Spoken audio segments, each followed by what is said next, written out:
22 ஆரம்பிச்சு தீபாவளிக்கு அப்புறம் கூட மக்கள் வெளியில வந்து அந்த வரி குறைப்பின் மூலமாக அவங்களுக்கு கொடுக்கக்கூடிய கிடைக்கக்கூடிய அந்த பெனிஃபிட்டை உபயோகம் பண்ணுறதுக்கு நல்லபடியாக எல்லாரும் வெளியில் வந்து அவங்களுக்கு தேவையான பொருட்களை வாங்கிக்கிட்டாங்க. அதனால வணிகர்கள் கூட அதுலேருந்து நிறைய டைரெக்டாக பயன் அடைஞ்சிருக்காங்க. அதனால தான் இன்னைக்கு வணிகர் சங்கம் மூலமாக பிரதமர் மோடி அவர்களுக்கு வாழ்த்து தெரிவிக்கணும், உங்களையும் வாழ்த்தணும், நீங்கள் வரணும்னு சொல்லி கூப்பிட்டாங்க வணிகர் சங்கம். அந்த ப்ரோக்ராமுக்கு தான் வந்தேன்.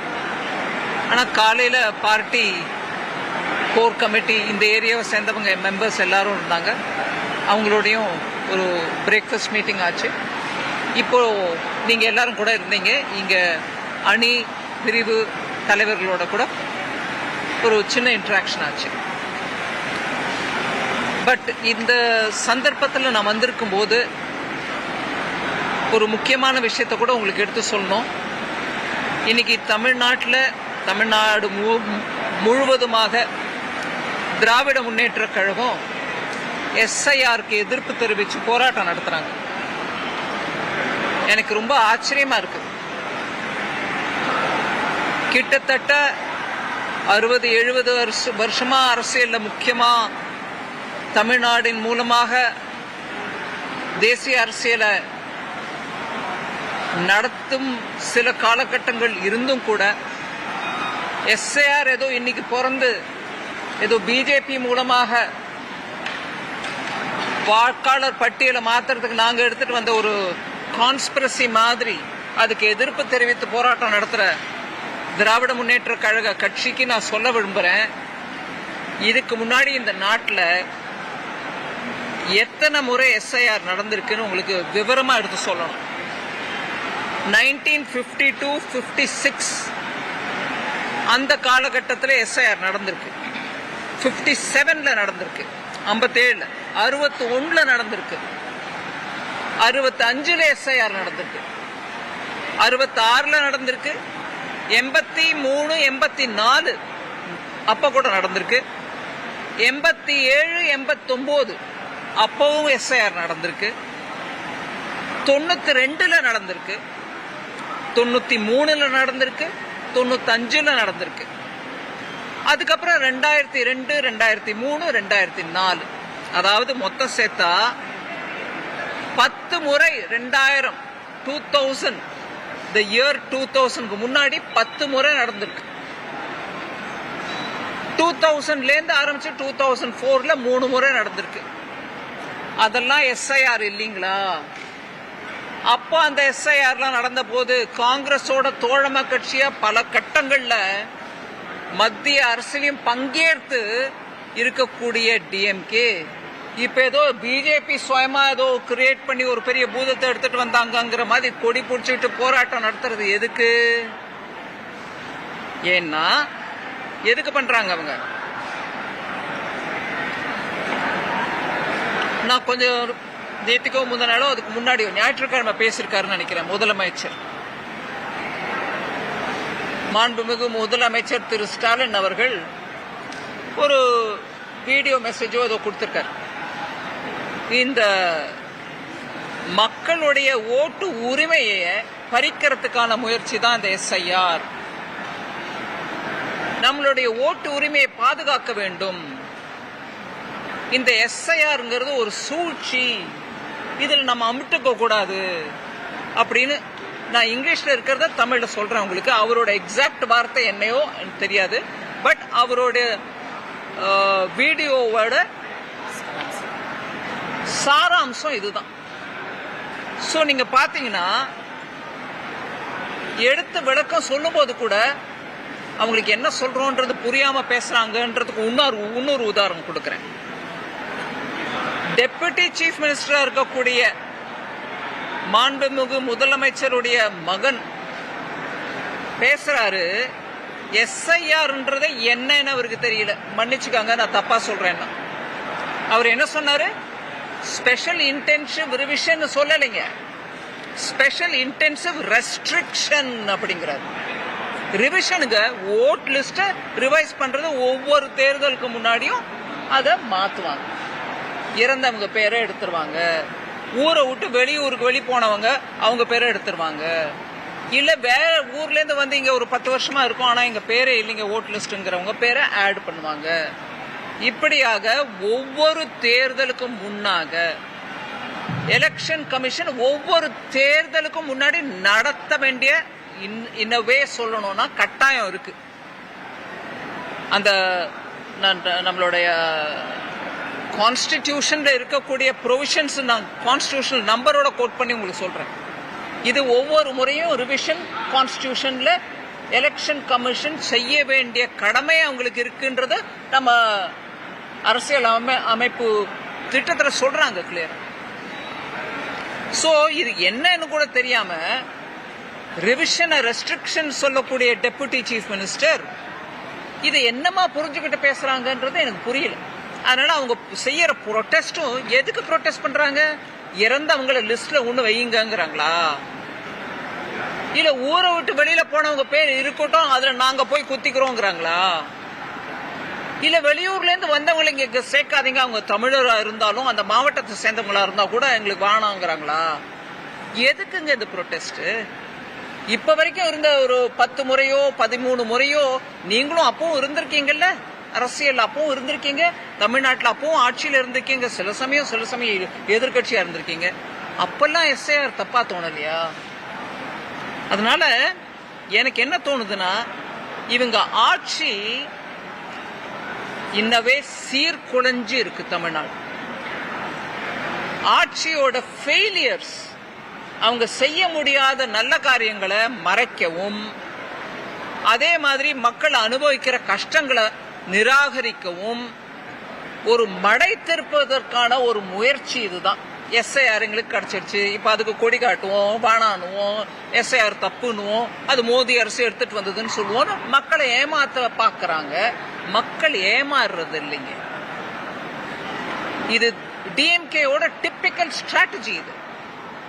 அதோட இல்லாம நீங்க பாருங்க, முதல்ல என்ன சொன்னாங்க, இவிஎம் சரியா இல்லாதனாலதான் கட்சிகள் தோற்கின்றன. அது அந்த ராகுல் காந்தி அவர்களுடைய அதே வழி. இவிஎம்ல தான் குறை இருக்கு, அதனாலதான் நாங்க ஜெயிக்கல. கர்நாடகாவில் ஜெயிச்சாங்க, ஹிமாச்சல் பிரதேஷ்ல ஜெயிச்சாங்க, அப்ப இவிஎம்ல குறை இல்லை. ஏன் டிஎம்கே இங்க ஜெயிச்சிச்சு, அப்ப இவிஎம்ல குறை இல்லை. ஆனா எதிர்கட்சியோ பிஜேபியோ ஜெயிச்சுட்டா அது இவிஎம்ல குறை. இப்ப அந்த வாக்கு செல்லுபடியா இருந்தது. அதனால அதுல இருந்து மூவ் ஆயிட்டு அடுத்தது என்ன சொன்னாங்க, நீங்க ஈடிய அரசியல் ரீதியா உபயோகிக்கிறீங்க, எதிர்கட்சியை எப்ப பாரு குவெஸ்டின் பண்றீங்க, சர்வே பண்றீங்க, சர்ச் பண்றீங்க, அரெஸ்ட் பண்றீங்க, கோர்ட்டுக்கு இழுக்கிறீங்க அப்படின்னாங்க. அதையுமே கோர்ட், சுப்ரீம் கோர்ட் மூலமா திருப்பி சொல்றாங்க, இல்லைங்க கேஸ் இருக்கு, வந்திருக்குது. FATFன்னு இன்டர்நேஷனல் ஆர்கனைசேஷன் இருக்கு,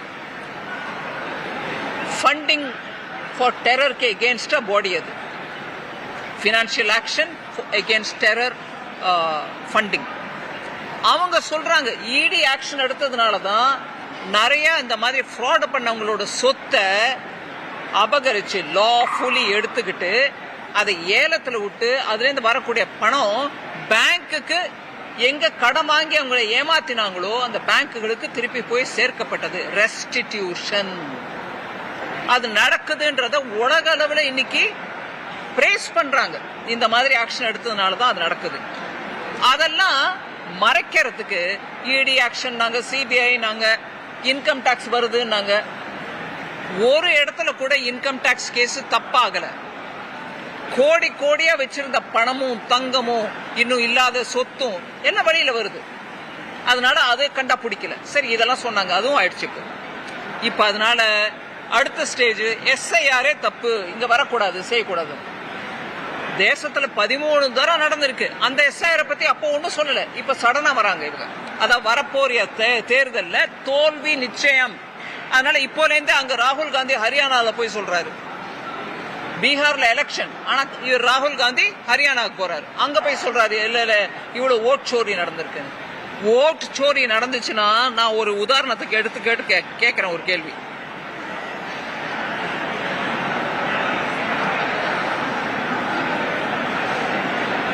கிட்டத்தட்ட 4379 டியூப்ளிகேட் ஓட்டர்ஸ் இருக்காங்க கொளத்தூர் தொகுதியில்.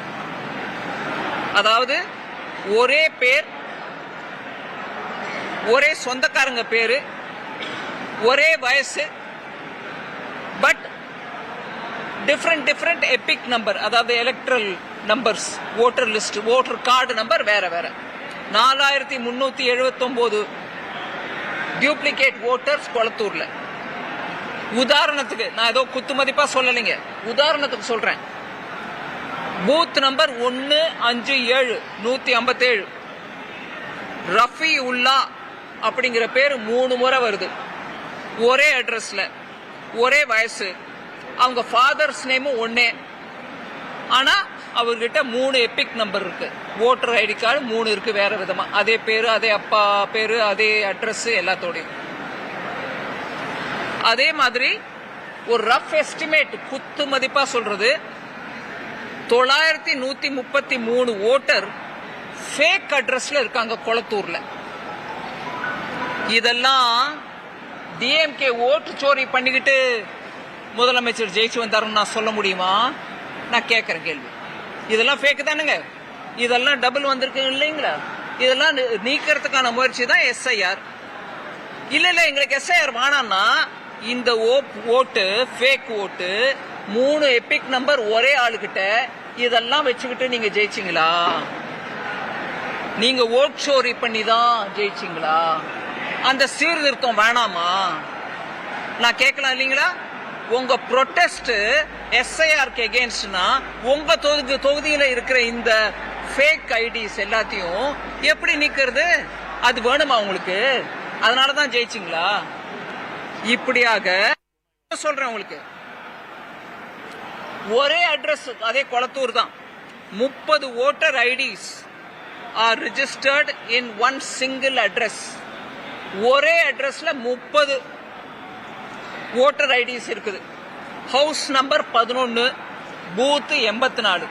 நீங்க போய் செக் பண்ணுங்க, மீடியா போய் செக் பண்ணாங்க, அப்பவாது நம்புவாங்களான்னு பார்ப்போம்.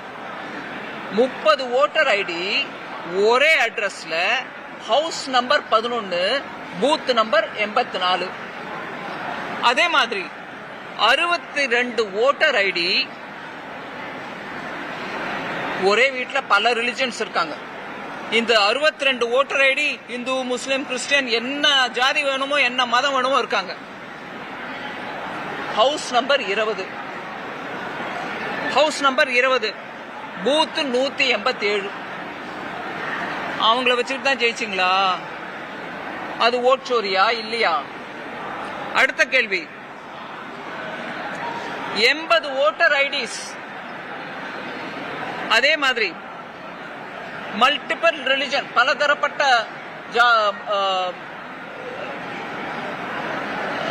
மதங்கள். House number 10, booth 140. அங்கேயும் 80 ஓட்டர் ஐடிஸ் அந்த ஒரு அட்ரஸ்ல, ஒரு வீட்டில் இருக்குது. அவங்க ஒவ்வொரு ஜாதி, ஒவ்வொரு மதம். ஆக்சுவலா வெரிஃபிகேஷன் பண்ணப்போ, இந்த விஷயத்துல வெரிஃபிகேஷன் பண்ணப்போ அதே ஓட்டர் வேற வேற அட்ரஸ்ல வாழ்ந்துகிட்டு இருக்காங்க. அந்த ஓட்டர் வேற வேற அட்ரஸ்ல நியாயமா வாழ்ந்துகிட்டு இருக்காங்க. ஆனா அந்த ஓட்டர் பேரெல்லாம் இந்த அட்ரஸ்ல இருக்குது. இதை திருத்தணுமா வேணாமா? மொத்தத்துல ஒட்டு மொத்தமா 5964 மிக்ஸ்டு ஹவுஸ் ஹோல்ட்ஸ், அதாவது ஓட்டர்கள் கொளத்தூர்ல இருக்காங்க. ஆக்சுவலா அவங்க ஒருத்தருக்கு ஒருத்தர் சம்பந்தமே இல்லை. அவங்க எல்லாரையும் குப்பையில அள்ளி போடுற மாதிரி அள்ளி போட்டு அந்த ஒரு அட்ரஸ்ல போட்டிருக்காங்க. சோ இப்படியாக மிக்ஸ் பண்ணப்பட்ட அந்த ஒரு தொகுதியை நான் எடுத்துட்டு சொல்றேன். இவ்வளவு அனாமலிஸ் இருக்கு, இவ்வளவு டியூப்ளிகேஷன் இருக்கு, இவ்வளவு நம்மளுக்கே புரியுது ஏதோ கட்பட், ஹிந்தியில கட்படுவாங்க, இவ்வளவு ஏதோ குளறுபடி இருக்கு அப்படின்னு. இதை சீர்திருத்தம் பண்ணணுமா வேணாமா? சரி, இதே ராகுல் காந்தி போய் மகாராஷ்டிரால சொல்லிட்டே இருக்கார்.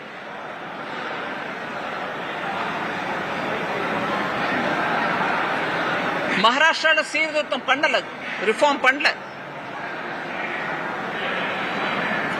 சிஎஸ்டிஎஸ்னு ஒரு ஆர்கனைசேஷன், அவங்க கொடுத்த நம்பர்ஸை வச்சுட்டு ராகுல் காந்தி பேசிட்டாரு. அவங்க சொல்றாங்க நாங்க ஒத்துக்கிறோம், நாங்க கொடுத்த நம்பர்ஸ்ல ப்ராப்ளம் இருக்குது, அது சரியில்லை, எஸ்ஐஆர் ரிலேட்டட் அனாலிசிஸ் எங்களோட சரியில்லை அப்படின்னு அவங்களே வெளியில வந்து சொல்லிட்டாங்க சிஎஸ்டிஎஸ். அதை நம்பிக்கிட்டு ராகுல் காந்தி மகாராஷ்டிரால பேசினார்.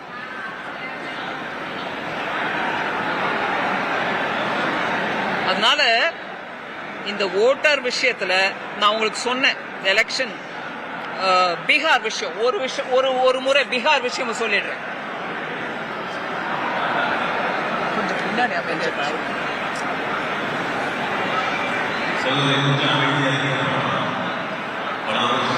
பேசணும்னா வெளியில போய் பேசணும்னா வெளியில போய் பேசணும்.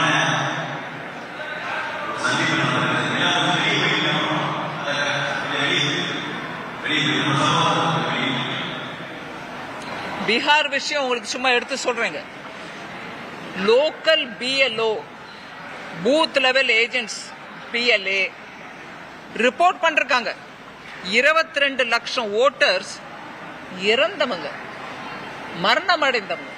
அவங்க ஓட்டர் லிஸ்ட்ல இன்னும் இருந்துட்டு இருக்காங்க. அதை சீர்திருத்தம் பண்ண பீகார்ல போனா அது தப்பா?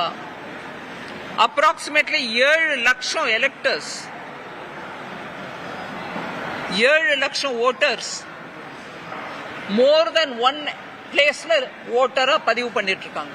ஒரு இடத்துல மாத்திரம் இல்லாம இன்னொரு இடத்துலயும் பதிவு பண்ணிருக்காங்க 7 லட்சம் பேர். இது கரெக்ட் பண்றது தப்பா ரைட்டா? உங்க ஓட்டு உரிமையை பறிக்கிறோமா இல்ல யாரோட ஓட்டு உரிமை போகுது? அதே மாதிரி 35 லட்சம் ஓட்டர், பீகார் கணக்கு சொல்றேன், இங்க இல்ல, 35 லட்சம் ஓட்டர் பர்மனண்டா நாங்க பீகாரை விட்டு வெளியில போயிட்டோம் அப்படிங்கிறாங்க. ஆனா அவங்க பேர் லிஸ்ட்ல இருந்துட்டு இருக்கு. இருக்கிறது ரைட்டா, இருக்கிறது தப்பா? அதே மாதிரி இதெல்லாம் சீர்திருத்தம் பண்ணா பீகார் ஓட்டர் லிஸ்ட்ல இருந்து கிட்டத்தட்ட 64 லட்சம் பேரு நீக்கப்பட வேண்டிய, லாஃபுல்லி நீக்கப்பட வேண்டிய நிர்பந்தம் இருக்குது.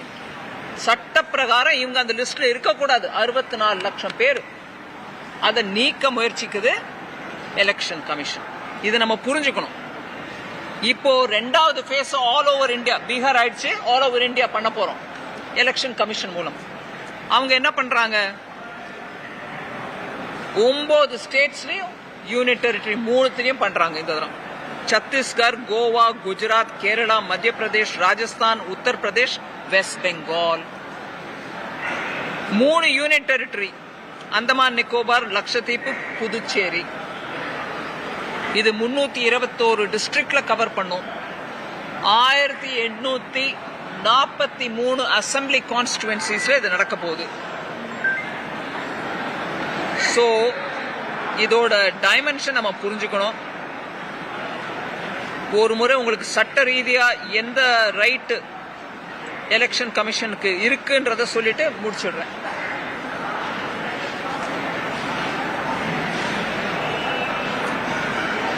ஆர்டிகல் 324 இருந்து 329 வரைக்கும் கான்ஸ்டிடியூஷன் ஆஃப் இந்தியால article 324 to 329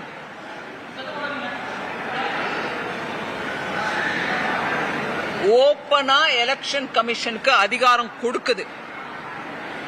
it empowers the election commission. Electoral Rolle's prepare பண்றதுக்கான கடமை எலெக்ஷன் கமிஷனுக்கு இருக்குன்றது அந்த ஆர்டிகல் சொல்லுது.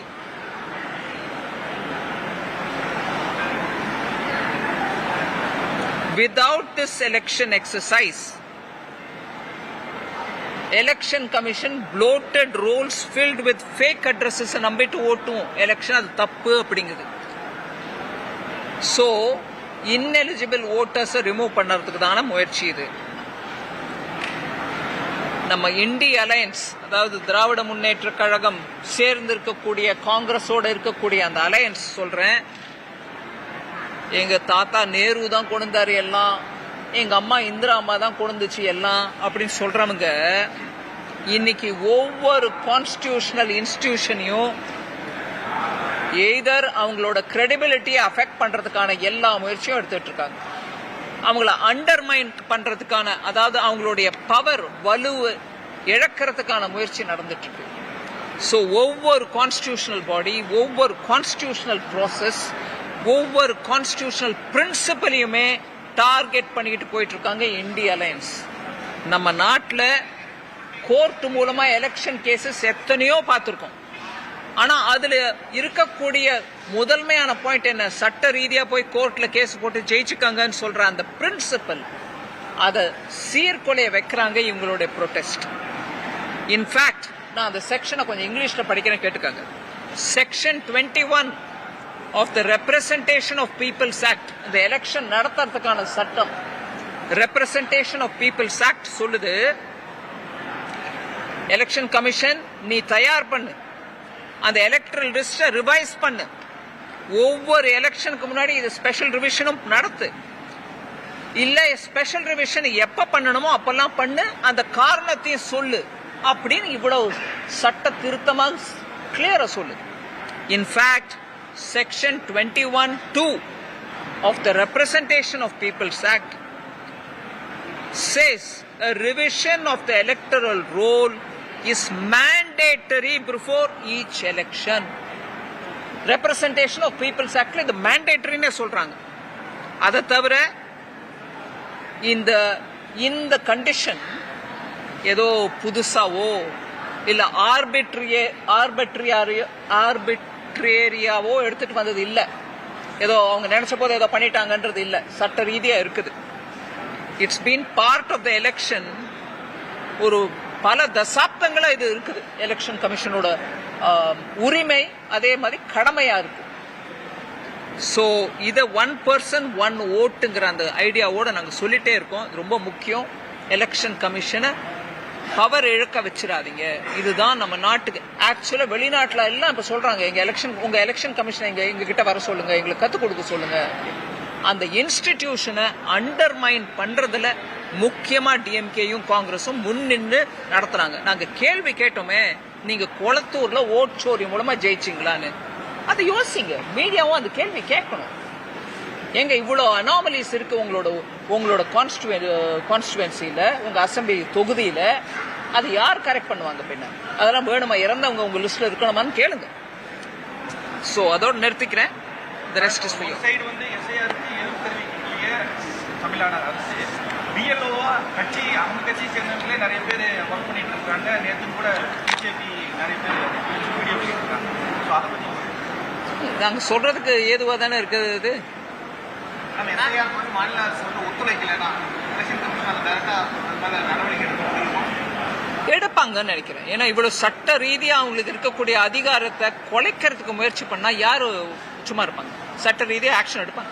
2024 இது நடக்கல, எஸ்ஐஆர் நடக்கல, 2019 நடக்கல, அதுக்கு முன்னாடி 2014 நடக்கல, 2009 நடக்கல.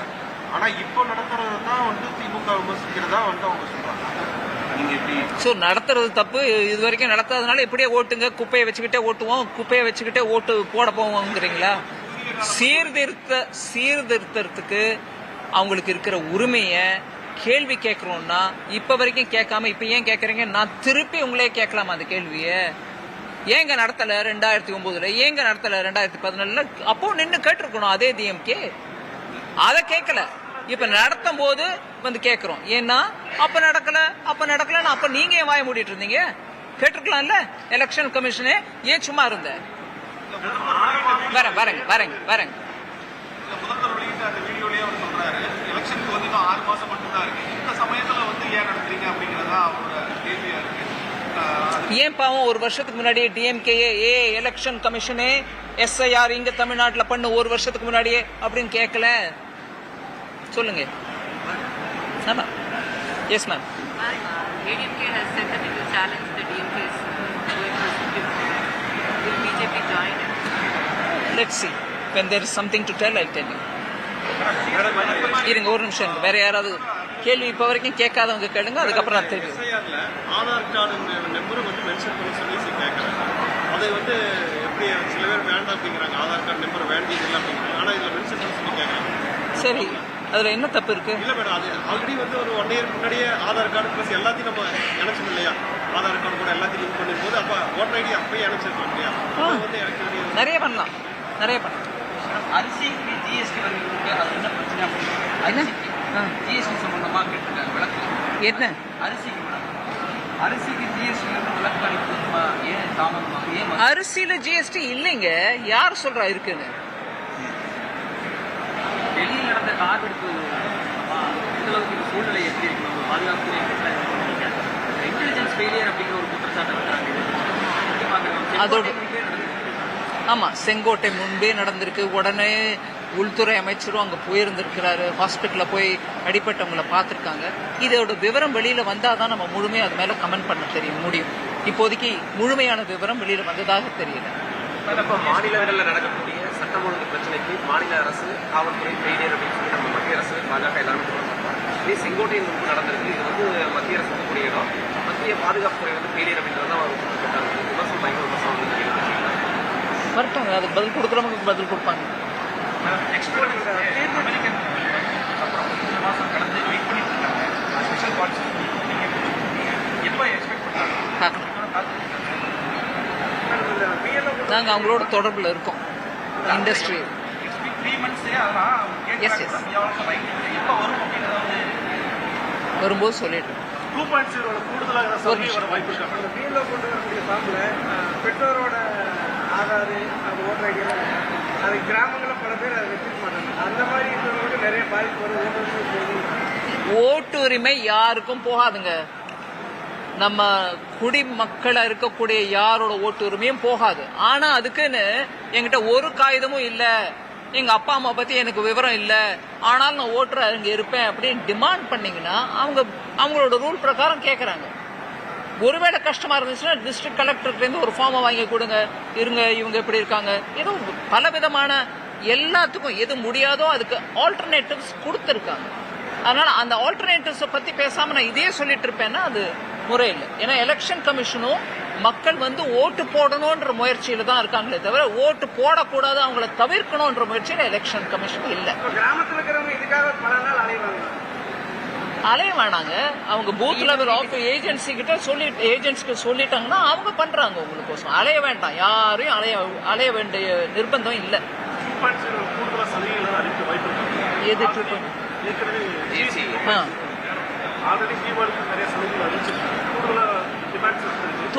கூடுதலா ஒரு டிமாண்டும் இல்லைங்க. தொழில் ஈஸியா நடத்துறதுக்கான ஈஸ் ஆஃப் டூயிங் பிசினஸ் சொல்றோம் பாருங்க.